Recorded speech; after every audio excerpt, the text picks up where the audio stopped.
Good evening student. मागील लेक्चरमध्ये आपण क्रॉप सायन्स या विषयामधील पेपर सेकंड यामध्ये सेकंड युनिट जो आहे तो आहे रब्बी सिरियल क्रॉप्स. यामध्ये व्हीट हे कल्टिवेशन आपण अभ्यासत होतो. कालच्या लेक्चरमध्ये आपण व्हीट याचं बॉटॅनिकल नेम, फॅमिली, ओरिजिन, त्याचबरोबर इकॉनॉमिक इम्पॉर्टन्स, त्याच्या स्पेसीज आपण पाहिलेल्या आहेत. ट्रिटिकम एस्टिवम, ट्रिटिकम ड्युरम आणि ट्रिटिकम डायकोकम. त्यातली ट्रिटिकम एस्टिवम आहे ही जी स्पीसीज आहे ही ऑल ओव्हर इंडिया किंवा ऑल ओव्हर वर्ल्ड म्हणू शकतो आपण, जास्त प्रमाणामध्ये ग्रो केली जाते किंवा एरिया अंडर ही स्पीसीज जास्त आहे आणि याला सॉफ्ट व्हीट असं म्हटलेलं आहे. त्यानंतर व्हरायटीज आपण पाहिलेल्या होत्या. त्यामध्ये local varieties, improved varieties, irrigated rainfed varieties पाहिलेल्या होत्या. त्यातल्या काही व्हरायटीजबद्दल आपण माहिती अभ्यासलेली आहे. N59, नंतर सोनालिका, कल्याण सोना, मालविका या व्हरायटी आपण पाहिलेल्या आहेत. आजच्या लेक्चरमध्ये आपण इकॉलॉजी यामध्ये क्लायमेट आणि सॉईल हे मुद्दे पहा. जनरली प्रश्न ज्यावेळेस विचारला जातो त्यावेळेस समजा जर 8 मार्काचा मोठा प्रश्न असेल तर त्यामध्ये इकॉलॉजी हा जर पॉईंट आपल्याला विचारला 2 मार्कासाठी तर त्याच्यामध्ये सॉईल 1 मार्कासाठी आणि क्लायमेट हे 1 मार्कासाठी असते.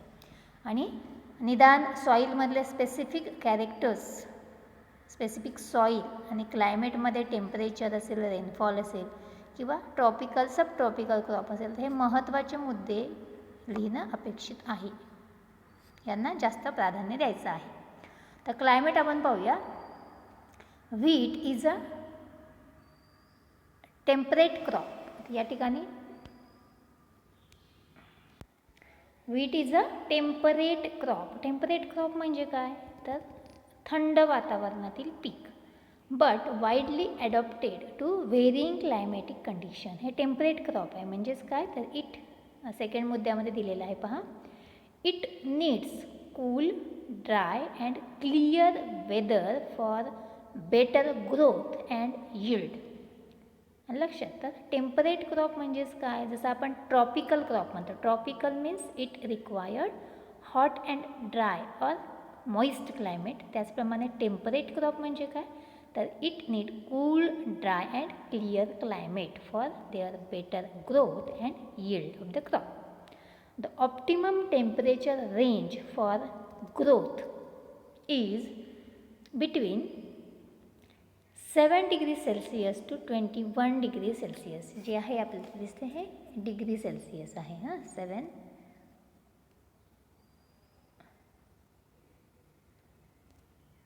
7 degree celsius to 21 degree celsius. ठीक आहे. The rainfall requirement, the rainfall requirement is 750 to 1600 millimeter. 750 to 1600, 750 ते 1600 मिलीमीटर रेनफॉल ॲन्युअली. हे लक्षात ठेवायचं. ज्यावेळेस आपल्याला इकॉलॉजी हा पॉईंट विचारला जातो आणि त्यामध्ये क्लायमेट लिहायचं असते तर तुम्ही बेसिकली काय लिहिणार आहे तर wheat is a temperate crop. It needs cool, dry and clear weather. The optimum temperature range is 7 to 21 degrees Celsius and the rainfall requirement is 750 to 1600. एवढे 4 मुद्दे लिहिणं महत्त्वाचे आहे. नंतर जे पॉईंट्स असतात तर ते बेसिकली सपोर्टिव्ह पॉईंट्स असतात, ते नाही लिहिले तरी चालू शकते. पण त्या मार्काला त्या प्रश्न विचारलेला आहे त्याला वेटेज किती आहे त्यानुसार आपल्याला ते उत्तर लिहिणं अपेक्षित आहे. नंतर 5वा मुद्दा पाहूया आपण. Hot and humid climate is harmful because it encourage the infestation of disease like rust, root rot etcetera. ज्याप्रमाणे हॉट म्हणजे गरम आणि दमट हवामान जर असेल तर हे या पिकाला मानवत नाही, या पिकासाठी हार्मफुल आहे. आणि त्याचबरोबर यामध्ये रस्ट डिसीज असेल, तांबेरा म्हणतो, किंवा रूट रॉट मुळं कुजणे, तर अशा प्रकारचे रोगांचा प्रादुर्भाव या पिकांवरती येऊ शकतो. In early growth stage, it requires cool temperature and dew formation which increase the tillering. काय म्हटलेलं आहे?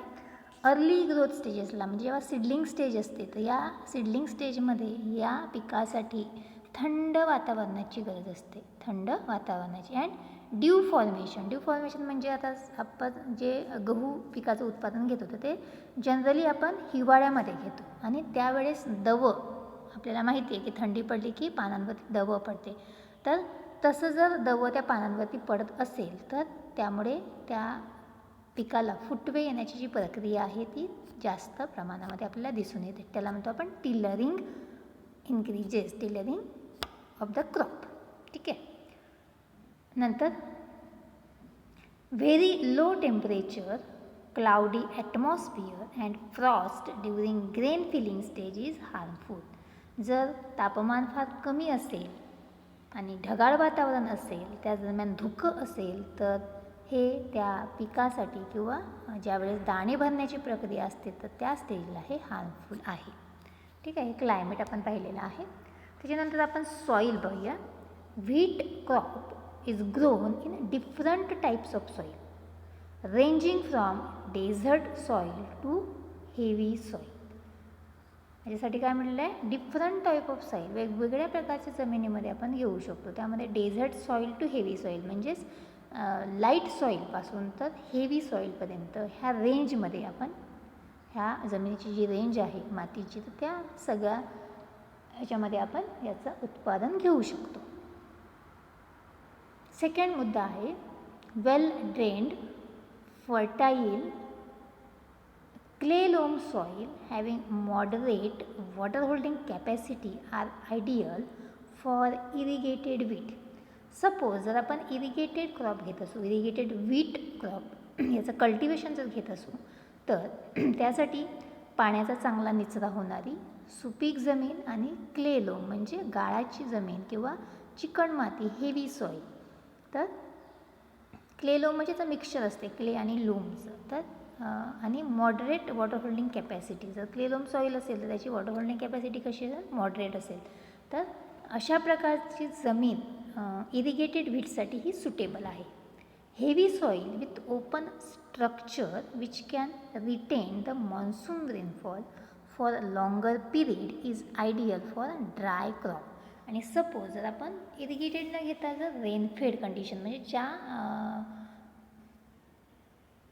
आपण घेणार आहे ते रब्बी सीझनमध्येच पण त्यामध्ये इरिगेशन फॅसिलिटी नसेल तर त्यासाठी heavy soil with open structure म्हणजे काय?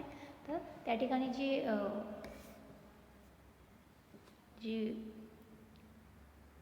माती आहे, मातीचे जे कण आहेत तर ते सुटसुटीत असायला हवे आणि त्यामध्ये जो पावसाचं जर पाणी आलं तर ते पावसाचं पाणी पूर्णपणे जिरून जाईल आणि अशा प्रकारची जमीन ही ड्राय व्हीट क्रॉपसाठी सुटेबल आहे.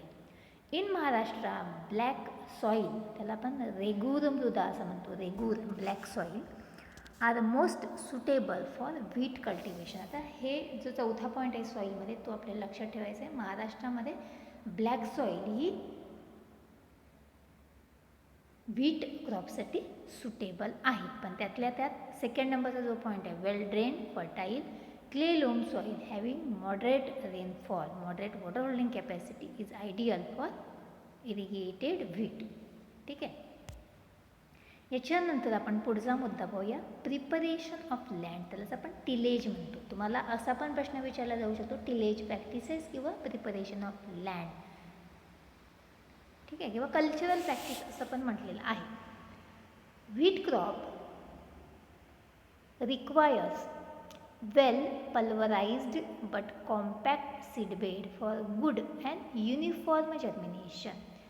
गहू पिकासाठी चांगली पल्वराइज म्हणजे काय तर भुसभुशीत आपण म्हणू शकतो पण त्याचबरोबर थोडीशी कॉम्पॅक्ट अशा प्रकारचं सीडबेड त्याच्या चांगल्या उगवण क्षमतेसाठी चांगल्या जर्मिनेशनसाठी गरजेचं आहे.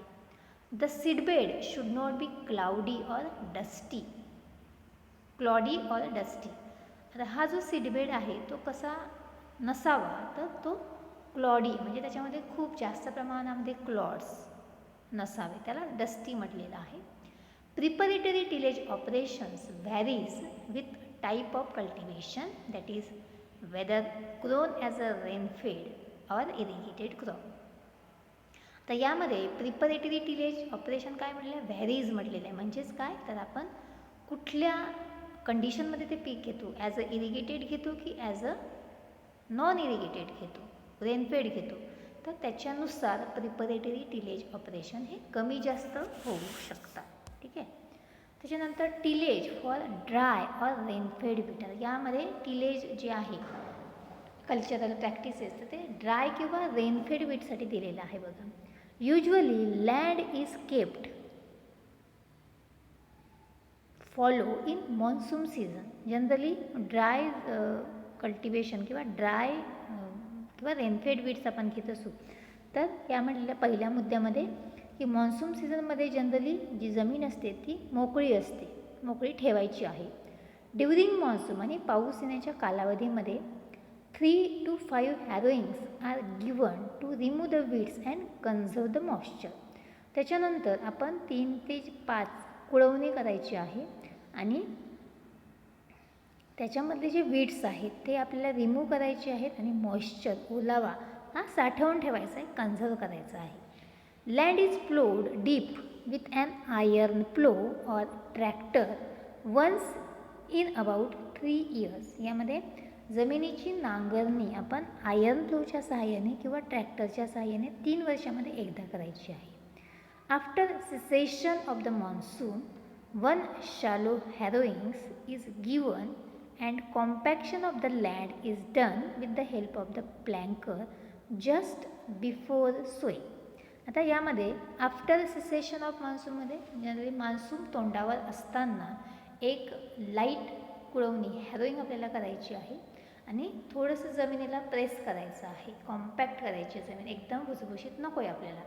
तर compaction of the land is done with the help of the planker just before the sowing केल्यानंतर आपल्याला लगेचच ते करायचं आहे. त्याच्यानंतर tillage for irrigated wheat crop. यासाठी इरिगेटेड व्हीट क्रॉपमध्ये कशा प्रकारचे टिलेज ऑपरेशन करायचे आहेत हे या ठिकाणी दिलेलं आहे पहा. Usually wheat is taken as a second crop after kharif as a irrigated crop. यामध्ये ज्यावेळेस आपण गहू या पिकाचं उत्पादन घेतो तर खरीप क्रॉप जे असते एखादं घेतलेलं असेल आपण, तर त्याच्यानंतर जस्ट आफ्टर नंतर आपण जे पीक घेतो ते जनरली व्हीट कल्टिवेशन घेत असतो. The field is cross ploughed by tractor after the harvest of the kharif crop.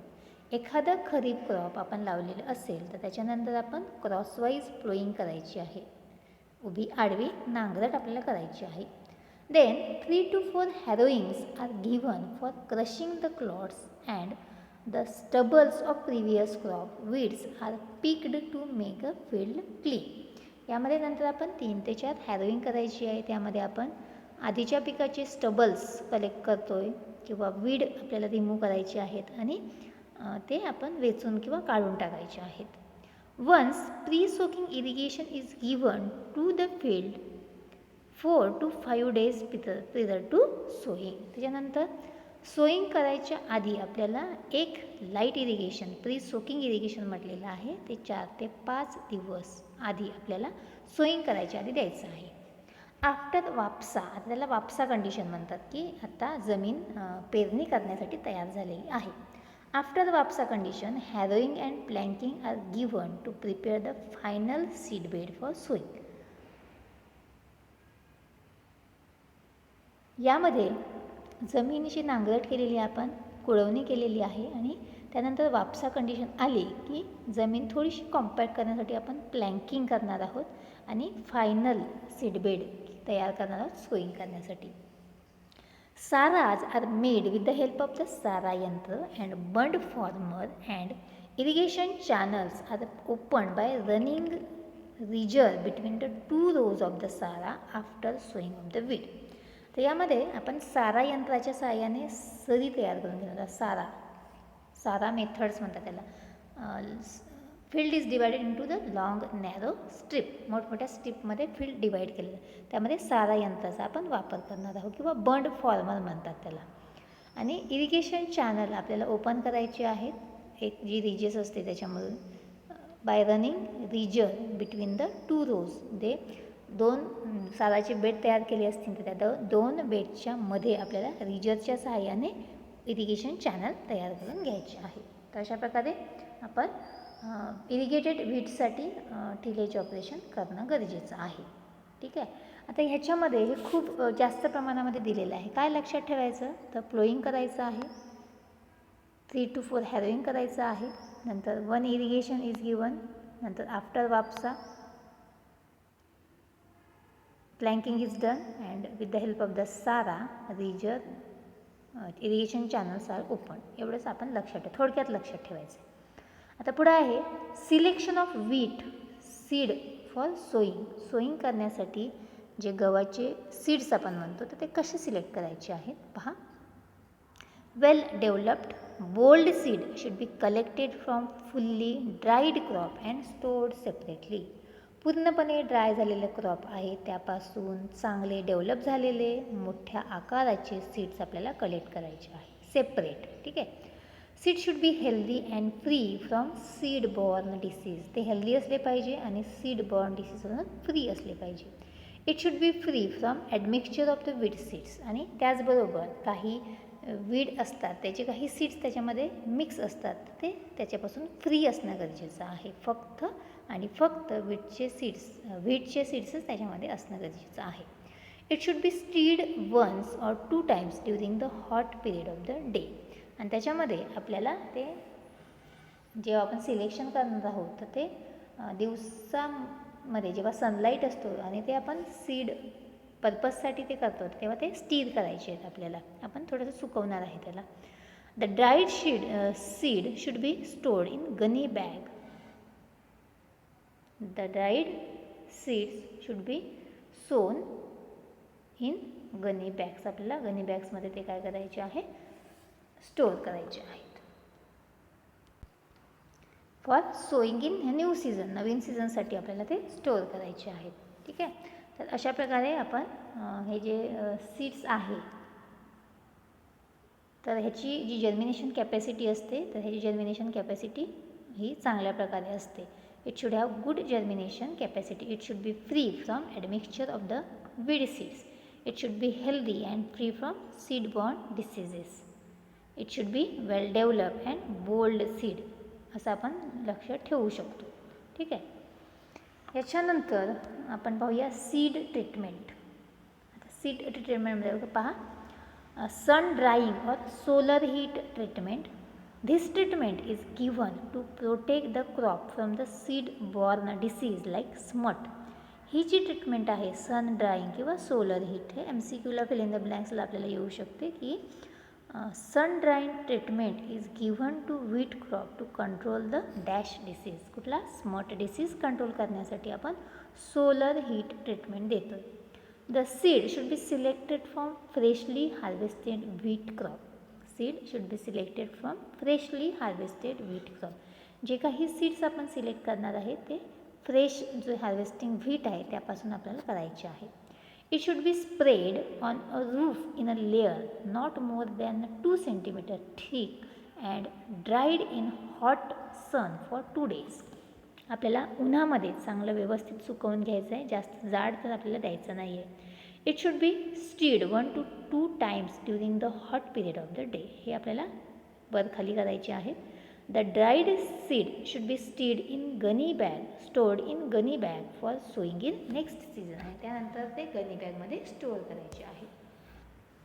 त्याच्यानंतर दुसरी जी ट्रीटमेंट आहे ती आहे organo mercurial treatment. The seed should be treated with mercurial fungicides like Agrosan, Vitavax, thiram at the rate of 2.5 to 3 gram per kg of the seed. The treatment is given by using rotating type seed treatment drum. आता आपल्याला देताना आपण seed treatment ड्रमनुसार आपण देणार आहोत. This treatment is given to prevent like flag smut, foot rot, wilt etc. हे disease control करण्यासाठी आपण ऑर्गॅनो मर्क्युरियलची ट्रीटमेंट देणार आहोत. ठीक आहे.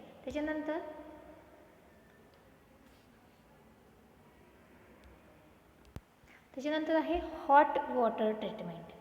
Wheat seeds in soak in hot water at 52 degrees Celsius temperature for 10 minutes before sowing. Wheat seeds should be soaked in hot water at 52 degrees Celsius temperature for 10 minutes before sowing. This treatment is given for the control disease like Alternanthria, blight and smut disease. ठीक आहे. आता हे ट्रीटमेंटमधून आपल्याला काय सांगायचं आहे, ट्रीटमेंटमध्ये त्याची procedure दिलेली आहे. आपण थोडक्यात लक्षात ठेवायचं, 3 ट्रीटमेंट आपण दिलेले आहे. Sun drying treatment, organomercurial treatment आणि हॉट वॉटर ट्रीटमेंट. ठीक आहे. पहिली ट्रीटमेंट आपण कशासाठी देतो, सन ड्राईंग किंवा solar heat to control the loose smut disease. Organomercurial treatment is given to prevent the flag smut, foot rot, wilt disease, and hot water treatment is given to control the blight smut disease. एवढंच लक्षात ठेवायचं, बाकी जास्त काही लक्षात ठेवायचं नाही. फक्त ऑर्गॅनोमर्क्युरियल ट्रीटमेंटमध्ये आपण काय वापरतो, ॲग्रॅसॉन, विटावॅक्स, थायरम वापरतो. बीट सीड्स आपण हॉट वॉटर जर दिली तर किती वेळासाठी सोक करतो आहे, तर 52 डिग्री सेल्सिअसला 10 मिनटासाठी आपण करतो. आणि सन ड्राईंगमध्ये आपण उन्हामध्ये सुकवतो. ठीक आहे. त्याची प्रोसिजर, कसं ड्राईंग करायचं, ते स्टीर कसं करायचं, किती सेंटीमीटर लेअर द्यायचा, इतकं आपण काही लक्षात ठेवायचं नाही. आपण जनरली पण ते लिहू शकतो. आलं का लक्षात. तर हे 3 ट्रीटमेंट आपण आज पाहिलेले आहे. तर आजच्या लेक्चरमध्ये पहा, आपण इकॉलॉजी पाहिलेलं आहे, climate, soil, preparation of land, tillage for dry or rainfed wheat crop, tillage for irrigated wheat crop, selection of wheat seed for sowing आणि सीड ट्रीटमेंट. तर आज आपण इथेच थांबूया. थँक्यू.